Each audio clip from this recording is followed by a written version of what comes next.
ये कहानी अलादीन नाम के एक राजा के ऊपर आधारित है जो दिमाग से पूरी तरह पैदल होता है। अब पूरी तरह बेवकूफ होने की वजह से वो अपने देश में क्या क्या कारनामे करता है, ये हम आज की इस एक्सप्लेनेशन में देखने वाले हैं। आज मैं जिस फिल्म को एक्सप्लेन करने वाली हूँ उसका नाम है द डिक्टेटर और ये फिल्म 2012 में रिलीज हुई थी। मूवी की शुरुआत में हमें एक काल्पनिक देश वाडिया दिखाया जाता है। वाडिया में एक बच्चे का जन्म होता है जिसका नाम अलादीन रखा जाता है। अलादीन के जन्म के बाद से उसकी माँ को मार दिया जाता है और इसके कुछ सालों बाद ही उसके बाप की भी हत्या कर दी जाती है और अब सिर्फ 7 साल की उम्र में अलादीन वाडिया का राजा बन जाता है। इसके बाद सीन यहीं कट होता है और हम कुछ साल बाद का सीन देखते हैं जहाँ अलादीन अब बड़ा हो चुका है। अलादीन अपने बाप की तरह ही सनकी और पागल है और उसके मन में जो आता है वो वही करता है। वो अपने देश में ओलंपिक गेम्स रखवाता है जिसमें वो खुद भी हिस्सा लेता है। फिर गेम के दौरान अगर उससे कोई आगे निकल जाता है तो अलादीन उसे गोली मार देता है और खुद वो गेम जीत जाता है और इसी तरह वो ओलंपिक में 14 गोल्ड मेडल जीत जाता है। इसके बाद अलादीन अपने महल के बाहर आता है और अपनी प्रजा को बोलता है कि जल्दी ही पूरी दुनिया हमारे आगे घुटने टेकेगी। हम जल्दी ही न्यूक्लियर वेपन तैयार कर लेंगे पर किसी पे हमला करने के लिए नहीं बल्कि शांति बनाए रखने के लिए। और ये बोलते ही वो हंसने लग जाता है। इसके बाद अलादीन अपने न्यूक्लियर रिसर्च सेंटर में जाता है और वहाँ पे वो अपने चाचा तामिर से मिलता है। फिर वो दोनों अंदर जाते हैं और अलादीन देखता है उसकी मिसाइल बहुत छोटी बनी है।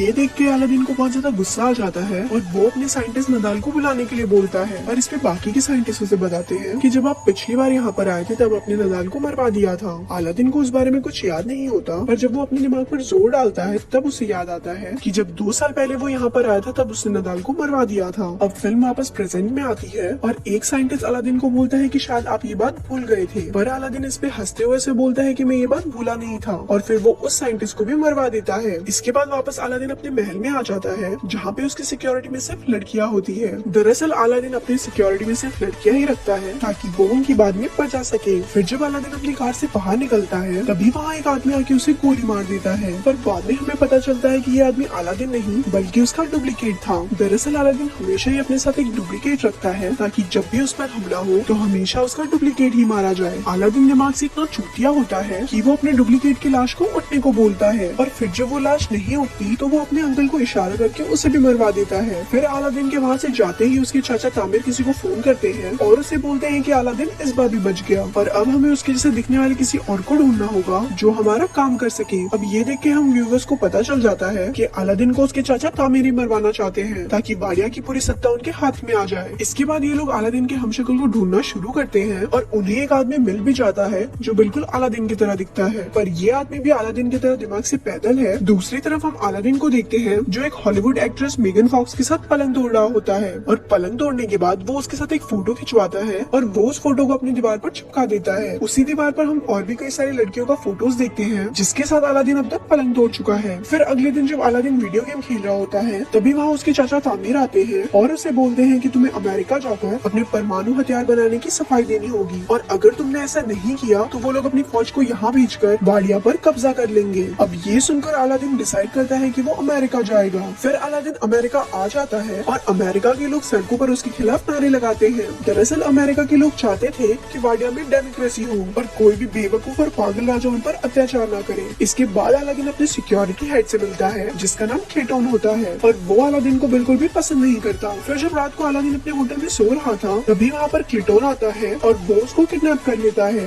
वो उसे एक टॉर्चर रूम में लेके जाता है और वो वहाँ पर अलादीन को अपने हथियार दिखाता है जिससे वो उसे टॉर्चर करने वाला है पर अलादीन उसके हथियारों का मजाक उड़ाने लगता है जिससे गुस्सा होकर क्लिटोन उसकी दाढ़ी काट देता है। फिर वो उसकी दाढ़ी को जला देता है पर दाढ़ी पर लगी आग से वो खुद भी जल जाता है। दूसरी तरफ अलादीन भी खुद को रस्सियों से आजाद कर लेता है और वहाँ से भाग जाता है। अब अलादीन की दाढ़ी कट जाने की वजह से उसे कोई भी पहचान नहीं सकता था। फिर अगले दिन अलादीन उसी जगह पर जाता है जहाँ पर उसे भाषण देना था। तभी वो वहाँ पर देखता है कि उसका हमशक्ल उसके चाचा तामिर के साथ वहाँ पर भाषण देने के लिए जा रहा है और अब अलादीन ये सब देखकर समझ जाता है कि ये सारा खेल उसके चाचा तामिर का है। अब अलादीन को बहुत ज्यादा गुस्सा आ जाता है और वो रेलिंग तोड़कर अंदर जाने की कोशिश करता है पर तभी सिक्योरिटी उस पर हमला कर देती है और वो नीचे गिर जाता है। तभी वहाँ पर जोई नाम की एक लड़की आती है और वो उसे स्कूटी पर बिठाकर वहाँ से ले जाती है। इसके बाद जोई उसे अपने दुकान पर ले जाती है जहाँ पर वो काम करती थी। जोई अलादीन को कुछ कपड़े देती है और इससे पूछती है कि क्या तुम मेरे दुकान पे काम करोगे पर इस पे अलादीन उसे बोलता है कि मैं चूतियों के साथ काम नहीं करता और ये बोल के वो वहाँ से चला जाता है। अब अलादीन सड़कों पर भटक रहा होता है और तभी वहाँ उसे नदाल दिखता है जिसे उसने कई सालों पहले मरवा दिया था। अलादीन नदाल को जिंदा देखकर हैरान हो जाता है और वो उसका पीछा करने लगता है। पीछा करते हुए अलादीन एक बार में पहुंच जाता है जहाँ पे सिर्फ वही लोग आते थे जो अलादीन से नफरत करते थे। तभी वहाँ पर काम करने वाले एक आदमी अलादीन को पहचान लेता है और वो सभी को बता देता है कि ये अलादीन है। दरअसल उस बार में जितने भी लोग थे उन सभी को अलादीन ने मरवा दिया था और उनमें से कोई भी मरा नहीं था और वो सब भाग के अमेरिका आ गए थे। इसके बाद वो सब लोग अलादीन को पकड़ लेते हैं और उसे मारने की कोशिश करते हैं। वो अलादीन को टपकाने ही वाले होते हैं कि तभी वहाँ पर नदाल आ जाता है और उन सभी को बोलता है कि ये मेरा कजन है। दरअसल नदाल ने यहाँ अलादीन को पहचान लिया था। इसके बाद नदाल उससे पूछता है कि तुम यहाँ पर क्या कर रहे हो, तो अलादीन उसे बताता है कि उसके चाचा तामिर ने उसे धोखा दिया है और वो वाडिया पर कब्जा करना चाहते हैं। फिर अलादीन नदाल को बोलता है कि तुम्हें मेरी हेल्प करनी होगी, जिस पर नदाल मान तो जाता है पर वो उसे बोलता है कि मुझे मेरी नौकरी वापस चाहिए, जिस पर अलादीन भी मान जाता है। फिर अगले दिन नदाल और अलादीन उस होटल के पास जाते हैं जहाँ पर अलादीन का हमशक्ल रहता है। तभी वहाँ पर अलादीन जोई को देखता है और उससे छुपने लगता है। फिर नदाल उससे पूछता है कि तुम ऐसा क्यों कर रहे हो, तो अलादीन उसे बताता है कि मुझे वो लड़की बिल्कुल भी पसंद नहीं है, जिस पर नदाल उसे बोलता है कि अगर तुम इस लड़की को जानते हो तो उसकी मदद से हम इस होटल में आसानी से पहुंच सकते हैं। अब अलादीन ना चाहते हुए भी जोई के शॉप में काम करने लगता है पर वहाँ पर काम करने की बजाय वो सभी चीजों को बिगाड़ देता है। फिर अलादीन को नदाल का कॉल आता है और वो उसे बताता है कि मैंने सारा प्लान बना लिया है, हम कैंटीन के सामान के बहाने से उस होटल में जाएंगे और वहाँ पर नकली अलादीन को हटाकर उसकी जगह असली अलादीन को ले आएंगे। अब अलादीन को ये प्लान अच्छा लगता है और इसके साथ साथ उसे जोई भी धीरे धीरे पसंद आने लगती है, जिसकी वजह से वो शॉप में अच्छे से काम करने लग जाता है और वो उसकी शॉप का पूरा नक्शा ही बदल देता है। फिर एक दिन शॉप में एक औरत को लेबर पेन होने लगता है और उस समय इतना वक्त नहीं था कि उसे हॉस्पिटल ले जाया जाए। अब अलादीन को पता नहीं था कि डिलीवरी कैसे करवाई जाती है, पर फिर भी वो उस औरत की सक्सेसफुल डिलीवरी करवा देता है। अब ये देख के जोई भी अलादीन से इम्प्रेस हो जाती है और उसे उससे प्यार हो जाता है। फिर जोई अलादीन को बोलती है कि वो उसकी पूरी जिंदगी उसके साथ बिताना चाहती है, पर इससे पहले अलादीन उसे बोलता है कि मैं तुम्हें कुछ बताना चाहता हूँ और फिर वो जोई को अपनी सच्चाई बता देता है। अब सब कुछ सच जाने के बाद जोई से बहुत ज्यादा गुस्सा हो जाती है और वो उसे वहाँ से जाने के लिए बोलती है। फिर अलादीन जब सड़कों पर घूम रहा होता है तो वो टीवी पर देखता है कि वाडिया के लोग उसके वहाँ से जाने से बहुत ज्यादा खुश हैं और वो अपने देश में डिक्टेटरशिप नहीं चाहते हैं। अब ये सबको देखकर अलादीन को लगता है कि शायद उसे कोई पसंद नहीं करता, इसीलिए वो डिसाइड करता है कि वो अपनी जान दे देगा। फिर वो एक पुल से कूदकर अपनी जान देने ही वाला होता है कि तभी वहाँ पर नदाल आ जाता है और उसे समझाने लगता है। अब अलादीन भी नदाल की बात को मान जाता है और वो अपने मरने का प्लान कैंसिल कर देता है। फिर अगले दिन अलादीन नदाल के साथ मिलकर बहुत ही मुश्किल से उस होटल के कमरे में चला जाता है और वहाँ पर वो नकली अलादीन को भगाकर उसकी जगह ले लेता है। इसके बाद अलादीन उस मंच पर जाता है जहाँ पर वाडिया का आज नया संविधान पढ़ा जाना है। इसी दौरान अलादीन उस पेपर को फाड़ देता है जिसमें लिखा होता है कि वाडिया में अब डेमोक्रेसी चलेगी। फिर अलादीन ये बोलने ही वाला होता है कि वाडिया में हमेशा डिक्टेटरशिप चलेगी, पर तभी वहाँ पर जोई आ जाती है और उसको देखते ही अलादीन अपना मन बदल देता है और वो ऐलान करता है कि वाडिया में अब डिक्टेटरशिप नहीं होगी बल्कि वहाँ सिर्फ डेमोक्रेसी होगी। अब ये सुनकर सभी लोग खुश हो जाते हैं और तभी वहाँ पर तामिर अलादीन पर गोली चला देता है। अब वो गोली अलादीन को लगने ही वाली होती है पर तभी वहाँ पर उसका हमशक्ल आ जाता है और वो गोली उसको लग जाती है। इसके बाद अलादीन जोई को भी अपने साथ वाडिया ले जाता है और उसके साथ शादी कर लेता है। शादी के दौरान जोई उसे बताती है कि वो एक जोइस है, जिसको सुनकर अलादीन को बिल्कुल भी अच्छा नहीं लगता और वो जोई को भी मरवाने के लिए बोल देता है। और कुछ इसी तरह से ये फिल्म यहीं पर खत्म होती है। ऐसी ही और स्टोरी सुनने के लिए हमारे पेज को लाइक करें। धन्यवाद।